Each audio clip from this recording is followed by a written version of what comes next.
What's up, guys? Reggie, and today we will talk about niche fragrances, pros and cons. And I know there's going to be a lot of you who, or maybe a few of you who are trying to, decide whether or not you should spend $200 to $600 in a fragrance bottle. That is a lot of money, and honestly, it is kind of a hard pill to swallow. So, like always, this is my most honest and personal take. And I do have a new mic right here, as you can see, and this is a lot better than the previous ones I had, so this will give you guys a better hearing or listening experience. So let's go over the pros. So number one thing is the crazy variety of new fragrance notes or blends that you've never even seen before. So usually what you'll see with your typical mainstream designer fragrances, for example this one, you'll see like your super safe stuff. You'll see just all kinds of safe stuff that like it's just for the masses, right? It's just for the masses, for them to like and just to kind of buy because it smells clean, it smells safe, it smells, whatever, right? And with those niche fragrances, it's like you'll see all kinds of different fragrance notes that you've never even seen or heard before. For example, I've been looking at all kinds of different fragrances from all kinds of different niche brands, and I've seen so many crazy blends and so many crazy fragrance notes that I've never even seen before. And some of those have been from the Vicanto line, and I even ordered some of them. So that's like a really good thing because I will be doing a review on those. So if you have any of those, and if you're, if that's like your favorite niche brand, yeah, I will be doing a review on those. So that's a very underrated and very affordable, by the way, very affordable niche brand. So another thing is you're gonna pretty much have better long lasting um, projection, sillage, whatever, right? And also the quality is gonna be so much higher. And I know that there's gonna be those fragrance content creators, those big ones. It's just mostly them who are just giving this crap of false information, saying that they smell the same fragrance, just a different bottle. They're just saying that because that's what's in the contract, and they're just getting paid. So yeah, let's all see through that and just ignore that because that's not true. Anyone that has smelled um both the dupes and the original ones, they know that the difference, yeah, of course they're gonna smell, similar, but the difference in quality and everything is just not even comparable. But yeah, that's a really another thing.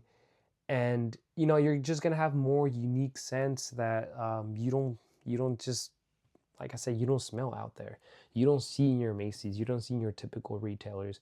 You don't see those. Why? Because some of those are maybe too complex for, um, your average person, right?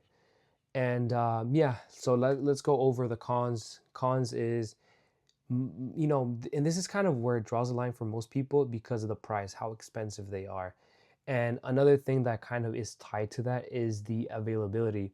You don't see any like niche fragrances being sold in retailers. At least in the US, I have never seen that.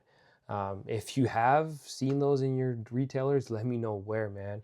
But yeah, and that's like a really thing because that's like a really bad thing when it comes down to niche fragrances being sold, because not everyone pretty much even knows what a niche fragrance is. um, and another thing is the blind buying risk. It's like a 50-50 whether or not you're going to buy it.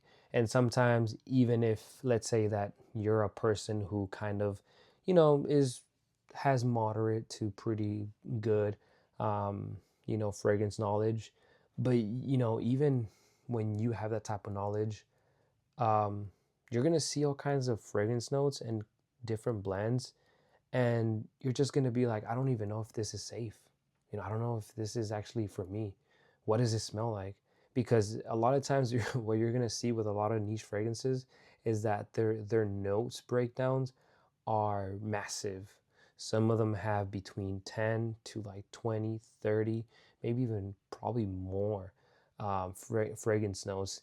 and it's just gonna look like a whole, line like that.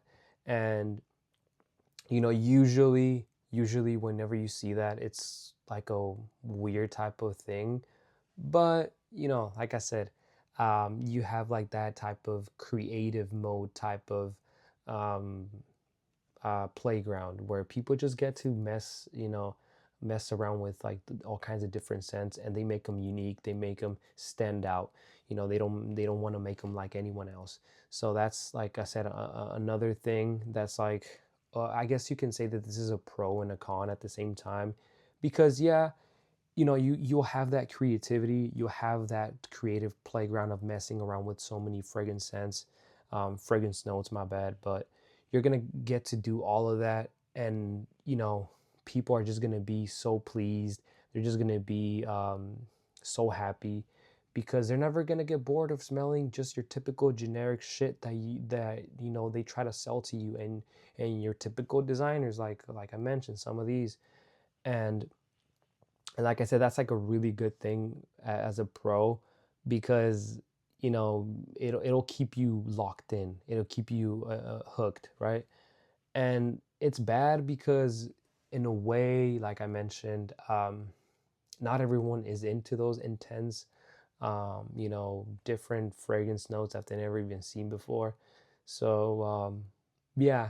And then probably the last thing that I probably have to mention is that they're just, like I mentioned, they're just harder to find, super harder. And I've seen some people, and that's a really big thing why they don't commit, is because I've seen some people sell those decants, like they're kind of like this big, for like almost like 20-30 bucks, and that's really expensive.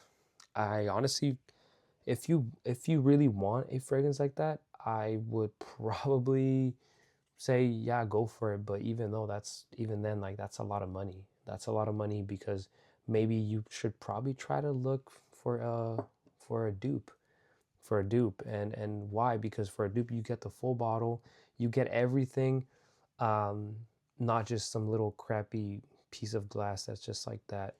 But yeah, that's been pretty much it, and I hope that this was able to resonate with you guys. And yeah, if you have any pros and cons that you think, let me know, because like I said, I love reading you guys' comments, and I love engaging with you guys. So yeah, let me know what you guys think about this. And like always, guys, it's been Reggie, and I'll see you guys next time. Peace.